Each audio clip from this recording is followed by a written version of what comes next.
Ex-ministro da Justiça e ex-presidente da FUNAI se tornam réus em ação de improbidade administrativa. Justiça no Rio determina novo bloqueio das contas do ex-governador Luiz Fernando Pezão. O valor ultrapassa 80 milhões e atinge outros 5 políticos. 17 integrantes da máfia dos jogos de Goiás, comandada por Carlinhos Cachoeira, são condenados pela Justiça. A indústria automobilística brasileira tem até 2025 para se adequar às regras para reduzir a poluição gerada pelos carros. O problema é mundial e desde a década de 80 a emissão de gases poluentes se tornou motivo de preocupação. E os cuidados com a hospedagem dos animais de estimação nos hotéis para pets. Nós viemos conhecer um pet hotel aqui no Jardim Botânico, em Brasília.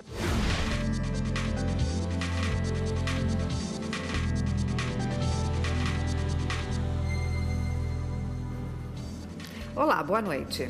Boa noite. O Tribunal Regional Federal da Terceira Região recebeu a denúncia do Ministério Público Federal contra o ex-ministro da Justiça, José Eduardo Cardoso, e o ex-presidente da FUNAI, Flávio Chiarelli, por improbidade administrativa. Ambos são acusados de descumprir termo de ajustamento de conduta firmada entre FUNAI e Ministério Público Federal em Mato Grosso do Sul para concluir os procedimentos administrativos para a delimitação das terras indígenas na região centro-sul do estado. Repórter Natália Soares, ao vivo, tem os detalhes para a gente. Oi, Natália, boa noite. Boa noite, William. A base para esse processo aí, para essa ação de improbidade administrativa, é o processo de demarcação da terra indígena Ipoí Triunfo, localizada no município de Paranhos, em Mato Grosso do Sul. O processo de demarcação foi concluído em 2013 e em abril de 2014 foi enviado à FUNAI, onde acabou paralisado durante toda a gestão do ex-presidente da FUNAI, Flávio Chiarelli, assim descumprindo o termo de ajustamento de conduta, que inclusive gerou uma multa diária. Mas o Ministério Público Federal sustenta ainda que todos os atos para a conclusão dessa demarcação cabiam exclusivamente de Flávio Chiarelli. Só que ele teria atendido um pedido do então ministro da Justiça, José Eduardo Cardoso, para que esse processo não fosse adiante. Para o Ministério Público, ele não só descumpriu o termo de ajustamento de conduta, como também praticou um ato de improbidade administrativa. A Justiça Federal de Dourados tinha negado o pedido dessa ação, mas o Ministério Público Federal recorreu ao TRF da Terceira Região, que aceitou a denúncia, e a ação então volta para a primeira instância, tornando o ex-ministro da Justiça, José Eduardo Cardoso, e o ex-presidente da FUNAI, Flávio Chiarelli, réus. Érica, William. Obrigado, Natália. A Justiça determinou novo bloqueio nas contas do ex-governador do Rio de Janeiro, Luiz Fernando Pezão. Dessa vez, a juíza Roselina Lin, da 15ª Vara da Fazenda Pública, foi quem determinou a indisponibilidade de bens. Foram bloqueados 82 milhões de reais do grupo de 6 políticos, onde, além de Pezão, está também o ex-governador Sérgio Cabral. O pedido foi do Ministério Público Estadual, que havia ajuizado em dezembro uma ação civil pública por atos de improbidade administrativa contra 10 envolvidos em irregularidades em doações de campanha dos 2 ex-governadores e de deputados estaduais. As doações seriam feitas em troca de concessão de benefícios fiscais e financeiros que teriam financiado o grupo político. A Justiça determinou também o bloqueio de 37 milhões do MDB, 90 mil do PDT e 25 mil do PSD. Ontem, a juíza Mirella Erbiste, da Terceira Vara da Fazenda Pública do Rio de Janeiro, já havia determinado o bloqueio de 45 milhões e 600 mil de bens do ex-governador Pezão. Esse valor é equivalente a danos materiais e multa civil por envolvimento em esquema de propinas no Sindicato das Empresas de Ônibus Urbanos do Rio, a FETranspor. A 11ª Vara da Justiça Federal em Goiânia condenou mais 17 envolvidos com a máfia do jogo ilegal em Goiás, comandada por Carlos Augusto de Almeida Ramos, conhecido como Carlinhos Cachoeira. Desta vez foram condenados policiais, militares, civis e federais pela prática dos crimes de quadrilha, violação de sigilo funcional, corrupção e peculato. A denúncia do MPF contra a máfia dos caça-níqueis, desarticulada pela Operação Monte Carlo, foi apresentada à Justiça Federal em março de 2012. Ao todo, 80 pessoas foram acusadas de participar da organização criminosa que explorava o jogo ilegal em Goiás. Por causa do grande número de envolvidos, os processos foram desmembrados em grupos. Na sentença, além da condenação, as penas de prisão, foi decretada a perda do cargo de todos os condenados que eram funcionários públicos. O MPF vai recorrer para aumentar as penas. Para diminuir a emissão de gases poluentes produzidos por carros, o Conselho Nacional do Meio Ambiente aprovou 2 resoluções. As regras estipulam novos padrões para a fabricação dos veículos, mas a mudança é a longo prazo. A indústria automobilística brasileira tem até 2025 para se adequar. Escapamento de carro foi e ainda é sinônimo de poluição do ar. A emissão de gases por conta da queima de combustíveis é considerada uma das principais formas de poluição nas grandes cidades. A situação é tão séria que estudos médicos apontam que cerca de 44% dos brasileiros sofrem com problemas respiratórios e a maioria dos casos tem uma piora por conta dos poluentes na atmosfera. O problema é mundial e desde a década de 80, a emissão de gases poluentes se tornou motivo de preocupação. Aqui no Brasil, desde 1988, são feitos estudos e estipuladas mudanças para fabricar veículos menos poluentes. Antes, a emissão de gases tóxicos era bem maior. Hoje, muita coisa já melhorou. Por exemplo, combustíveis já não têm mais chumbo na composição e os veículos têm filtros nos escapamentos. Alterações importantes, mas não suficientes. E seguindo exemplo de alguns países da Europa, o Conselho Nacional do Meio Ambiente aprovou 2 resoluções que estipulam novos padrões de tecnologia para a fabricação de veículos. As novas regras estabelecem 2 fases, L7 e L8. Na prática, as indústrias terão de fabricar carros mais potentes que precisem de menos combustível.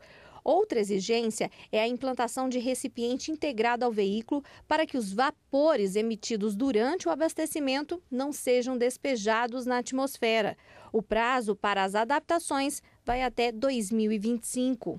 Toda a tecnologia que vai ser embarcada no veículo, ela vai trazer uma facilidade para o condutor nessa questão de você cuidar da manutenção do veículo para evitar que a emissão do veículo se deteriore com o uso. Então, todos os sensores que vão estar a bordo do veículo, eles vão ter integrados no computador de bordo, eles vão acender uma luzinha quando precisar de uma manutenção. Pode parecer um prazo muito longo, mas este advogado explica que é um processo que envolve desde recursos tecnológicos e mudanças na economia e na política. Para ele, as novas regras também cumprem leis ambientais e de saúde pública. Toda a regulação de controle de poluição veicular, ela tem como objetivo salvaguardar a sociedade. Problemas relacionados a doenças pulmonares e tudo mais, todas essas enfermidades relacionadas à poluição do ar, a poluição veicular é a principal responsável. Então, não só no Brasil como no mundo, né? É um problema que há mais de 30 anos vem sendo construídas as soluções. Isso que aconteceu agora, na verdade, é mais um passo de um programa de controle de poluição veicular. E daqui a pouco, Justiça afasta a responsabilidade do metrô por abuso de passageira dentro do vagão. A maioria dos ministros da 4ª turma entendeu que o agressor deve responder penal e civilmente pelo ato, pois é ele o único autor do fato.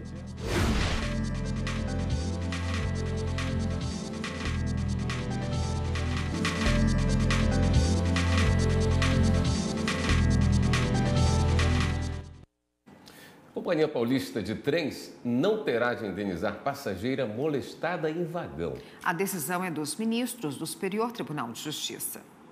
Agora é lei. Praticar ato libidinoso contra a vontade de alguém só para satisfazer o próprio desejo ou de outra pessoa é crime e tem pena inicial que varia de 1 a 5 anos de reclusão. Uma lei que foi promulgada em setembro do ano passado, ela alterou o Código Penal, passando a ter o artigo 215-A, e que diz que é praticar ato de importunação sexual. Então, o crime é de importunação sexual. Só que agora veio com uma pena de reclusão. Então, essa pena de reclusão, de 1 a 5 anos de reclusão, ela vai permitir que, por exemplo, no caso de situação em flagrante, ele fique recolhido. E essa lei veio em boa hora. Ela também protege mulheres que se sentem inseguras de andar em transporte coletivo. Inclusive, no metrô, aqui em Brasília, existe um vagão exclusivo para mulheres. E elas explicam por que preferem andar nele. Justamente para evitar que aconteça. Eu me sinto mais à vontade dentro do vagão para mulheres. Uma mulher em um vagão de um trem em São Paulo passou por algo que essas mulheres tentam evitar usando o vagão exclusivo. Ela percebeu que um homem se esfregava nela e logo buscou socorro. Os funcionários da Companhia Paulista de Trens Metropolitanos levaram a vítima para a delegacia para que fosse feito o registro da ocorrência. Mesmo assim, algum tempo depois, a mulher entrou na justiça com o pedido de danos morais.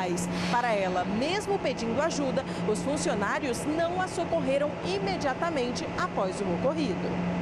O Tribunal de Justiça de São Paulo reformou decisão de primeira instância que condenou a CPTM a pagar R$10 mil por danos morais à mulher e afastou a responsabilidade da empresa de ser responsabilizada pelo ocorrido.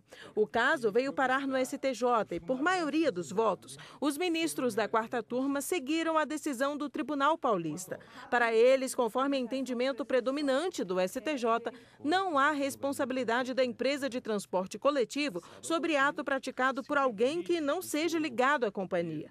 Além disso, os magistrados entenderam que não houve negligência da empresa, pois, de acordo com o processo, o agressor foi preso em flagrante após ter sido identificado pelos agentes de segurança. Por conta disso, a maioria dos ministros da quarta turma entendeu que o agressor deve responder penal e civilmente pelo ato, pois é ele o único autor do fato. O governador de Minas Gerais, Romeu Zema, e o presidente do Tribunal de Justiça de Minas Gerais, desembargador Nelson Messias de Moraes, visitaram a Associação de Proteção e Assistência aos Condenados da comarca de Itaúna. Eles puderam ver de perto a aplicação, de um modelo diferenciado de prisão que aposta no cumprimento humanizado da pena. O governador Romeu Zema foi apresentado a uma realidade prisional diferente. Os sentenciados têm as chaves das próprias celas e assumem todas as tarefas de manutenção do ambiente. Além disso, eles trabalham, estudam e participam de oficinas profissionalizantes. Realmente eu saio daqui muito bem impressionado, para não dizer maravilhado, com o trabalho que é feito aqui. E vejo que isso tem de ser multiplicado mais vezes, porque é uma alternativa muito mais humana para as pessoas e também uma alternativa que tem um custo menor para um Estado que se encontra numa situação financeira tão difícil. É um modelo que, de agora em diante, que o governo do Estado conheceu, quer incorporar no seu programa. Ele crescerá muito em Minas Gerais, se Deus quiser, nos próximos anos, e haveremos de reverter esse quadro penoso do sistema penitenciário de Minas Gerais. A APAC de Itaúna foi a primeira a ser implantada no estado há mais de 30 anos. A unidade é modelo para outras comarcas, estados e países. Aqui em Itaúna é comum acontecer visitas de delegações de vários países que vêm conhecer o resultado do trabalho desenvolvido. Um exemplo do sucesso do método é o índice de reincidência, que fica em torno de 15%, enquanto que no sistema prisional comum pode chegar a 80%, realidade que faz com que a população apoie cada vez mais esse modelo de cumprimento de pena. Foi feita uma pesquisa de opinião pública e aí foi uma surpresa para nós, porque aquela rejeição inicial, ela foi transformada em aprovação. Hoje, por essa pesquisa, a comunidade de Itaúna é 85% favorável ao trabalho desenvolvido pela APAC com os presos. No Tribunal Regional da 18ª Região, todos os documentos que são descartados são encaminhados para cooperativas de catadores de materiais recicláveis. A iniciativa ajuda a preservar o meio ambiente e ainda gera renda. O trabalho de organização e separação de documentos para o descarte foi feito pelo Núcleo de Gestão Documental da 18ª Região. Nós estamos descartando os processos judiciais, administrativos e documentos administrativos do período de 2007 a 2011. A cooperativa responsável fez o trabalho de recolhimento de toda a documentação, que foi transferida para o destino final, seguindo as normas estabelecidas pelo TRT. E é aqui na cooperativa onde acontece a etapa que caracteriza a tão importante responsabilidade socioambiental do processo. Todo o material descartado é preparado para reciclagem e quem trabalha aqui também é beneficiado. Todo o material foi destinado às cooperativas de catadores de materiais recicláveis. Essas cooperativas fazem um trabalho extremamente importante, que é recebendo todo o material para reciclagem e fazendo a separação. E com isso a gente contribui para gerar esse emprego, para manter os cooperados nesses locais, dando mais dignidade de trabalho. A gente contribui também para esse aspecto social. Além do impacto para os trabalhadores da cooperativa, o projeto atingiu outras duas metas importantes. Nós conseguimos atingir o tripé da sustentabilidade, nas 3 dimensões: social, econômica e ambiental. Ambiental, porque todo esse papelão, deixou de ir para o lixo comum e agora ele entrou para a reciclagem. Econômica, porque ao reciclar todo esse material, ele retorna à vida econômica da cidade, se transformando em outros objetos. E no próximo bloco, os cuidados que é preciso ter com a contratação de hotéis para animais de estimação nas férias. É muito importante que um hotel para cães tenha uma área grande, porém toda cercada.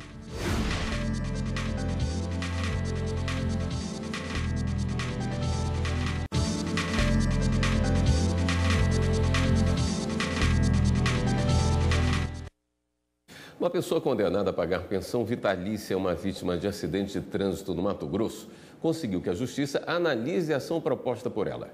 A STJ decidiu que o Código de Processo Civil não limita quem pode ou não propor ação para rever a incapacidade civil de quem está impedido de tomar conta de seus próprios bens.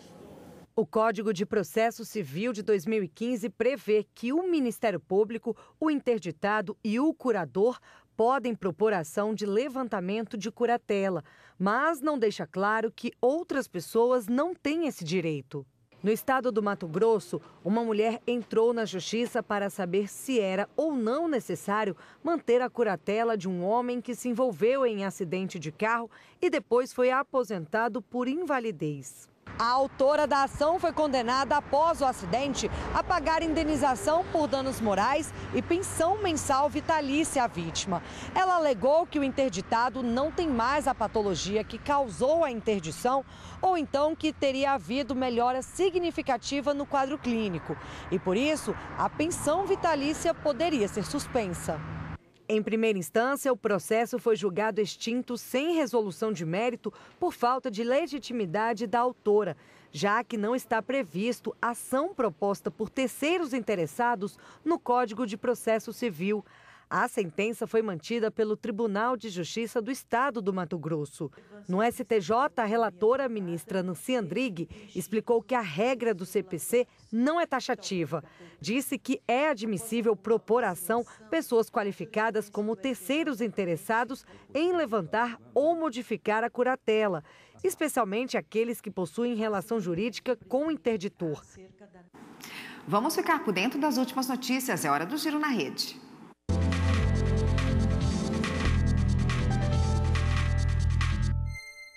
Repórter Fernanda Porto é quem está hoje lá na redação do Jornal da Justiça e vai nos atualizar sobre as últimas notícias de hoje. Boa noite, Fernanda. Boa noite, William. Boa noite, Érica. Boa noite a todos. Isso mesmo, vou te atualizar sobre todas as últimas notícias do Poder Judiciário. A Procuradoria da República em Brasília confirmou há pouco que pediu à Justiça Federal a condenação do ex-deputado e ex-assessor do Palácio do Planalto, Rodrigo Rocha Loures. O pedido, feito pelo Procurador da República, Carlos Henrique Martins, é referente ao processo em que Loures é acusado de receber uma mala com R$500 mil que ele teria recebido da JF como pagamento de propina. A suspeita é que o dinheiro era para o ex-presidente da República, Michel Temer. E também agora há pouco o Supremo Tribunal Federal suspendeu decisões que autorizavam prefeituras a pagar advogados com verba do Fundef, que é o Fundo de Manutenção e Desenvolvimento do Ensino Fundamental e de Valorização do Magistério. Ao suspender as decisões, o presidente do STF, ministro Dias Toffoli, atendeu um pedido feito pela Procuradoria-Geral da República. O entendimento é de que os recursos destinados à educação não podem ser usados para outros fins. E ainda sobre o STF, o presidente, ministro Dias Toffoli, aplicou o rito abreviado em ação que questiona a norma da Câmara dos Deputados. Com isso, o caso segue para julgamento em plenário sem a necessidade prévia de liminar, de análise prévia da liminar. O caso trata de questionamento feito pelo partido Rede Sustentabilidade sobre resolução da Câmara que restringe o direito da legenda de ocupar a liderança e, em consequência, também perde cargos e funções nos gabinetes. E também foi ajuizada no STF a ação que questiona a lei estadual de Alagoas, que impede participação de conselheiro substituto em eleição de direção para a eleição do Tribunal de Contas. O caso ficou sob a relatoria do ministro Gilmar Mendes e ainda não tem data prevista para julgamento. O giro fica por aqui e você em casa pode rever qualquer uma de nossas reportagens a qualquer momento. Para isso é só entrar no nosso canal no YouTube, digita lá TV Justiça Oficial. Érica, William. Obrigada, Fernanda. E o Jornal da Justiça de hoje vai encerrar com um assunto que quase todo mundo gosta: bicho de estimação. E época de férias é sinônimo de viagem para muita gente, né? Mas quem tem um bichinho, às vezes, não tem com quem deixar, né, William? É verdade. Eu, inclusive, tenho animais em casa. E nessa época de viagem é sempre uma preocupação saber com quem deixá-los para que fiquem bem cuidados. Para quem não tem amigos ou parentes por perto, uma boa opção é o serviço de hotel para pets. Quem vê assim até parece que são bravos. Na verdade, é só para dizer que eles são os donos da casa, protetores e amigos fiéis de Paulo. O aposentado adotou os 7 cachorros. Uma história de amor e companheirismo. É um amor incondicional. Quem se dispõe a adotar um bicho, a criar um bichinho em casa, tem que lembrar disso. Então tem que ter responsabilidade e compromisso, porque eles vão lhe dar amor incondicional. Paulo não gosta de deixar os cães sozinhos e não tem com quem deixá-los na maioria das vezes. Mas quando precisa ficar fora por alguns dias, todos eles vão passar uma temporada em um hotel especializado para cães e gatos. O pessoal é altamente profissional e preparou muito bem o ambiente. Tem brinquedos, tem jardins, tem amplo espaço, gramado. As baias são maravilhosas, muito confortáveis. E o atendimento é 5 estrelas. Então eles vêm buscar os cães. Veja bem, não há necessidade de deixar cachorro sozinho. Porque eles vêm buscar o bicho, não é só cachorro, gato, qualquer outra coisa, e trazem na hora combinada. Puri, uma cadela da raça Bernese, não esconde a felicidade. Ela está passando uma temporada em um hotel pet. Hoje está com 3 anos, mas conheceu o local ainda quando era filhote. Puri é amiga de Pepita, uma beagle de 2 anos e meio. As duas se divertem juntas ou sozinhas. Já se sentem em casa. E é assim que todos os cães e gatos que são deixados em um hotel pet precisam se sentir. Nós viemos conhecer um pet hotel aqui no Jardim Botânico, em Brasília. Eu estou com o Diego, ele que é dono do Pet Resort Brasília, e a gente vai conversar para conhecer um pouco como funciona um pet hotel. Diego, a segurança desses animais é sua maior preocupação? Sim, tanto na hospedagem quanto no transporte da casa do cliente até o hotel. É muito importante que um hotel para cães tenha uma área grande, porém toda cercada. Que seja difícil, que seja impossível para o animal escapar dessa área. Você tem que ter controle sobre onde o animal está. E também, na área dos canis, é muito importante que tenha sempre a possibilidade de você soltar os cães de maneira que cães de grande porte você solta num momento, cães de pequeno porte em outro momento, que não tenha risco de ter contato um cão maior com um cão menor, que mesmo eles sendo dóceis, a própria diferença de peso, diferença de comportamento, pode vir a acontecer algum acidente. O local é mesmo um resort, parece até colônia de férias. Além da segurança, a maior preocupação de Diego é o bem-estar e a saúde de cada um dos animais. Nós temos sempre aqui veterinário de plantão. Isso é importante que toda vez que você for hospedar seu cachorro em algum lugar, você saiba da existência, né, desse veterinário. E é importante também que o animal esteja com a carteira de vacina em dia, principalmente a vacina de raiva e a múltipla, né?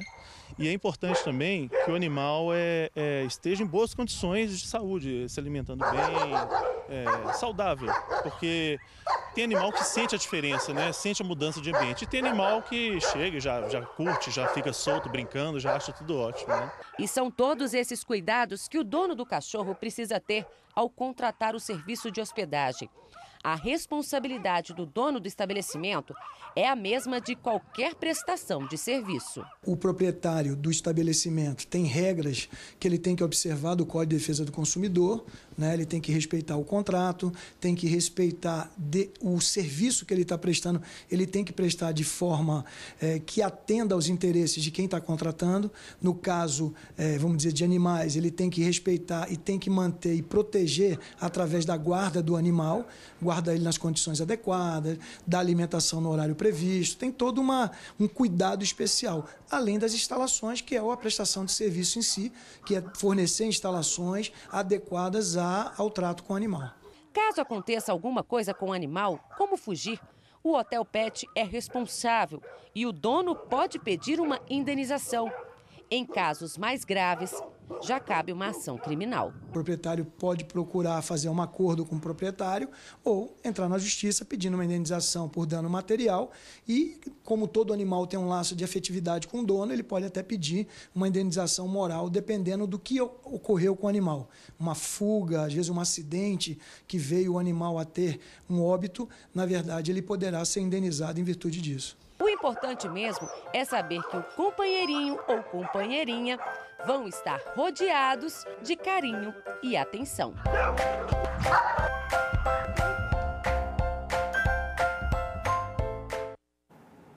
Esta edição do Jornal da Justiça fica por aqui. Uma boa noite para você e um ótimo fim de semana. Continue com a programação da TV Justiça e a gente se vê novamente na segunda-feira. Até lá.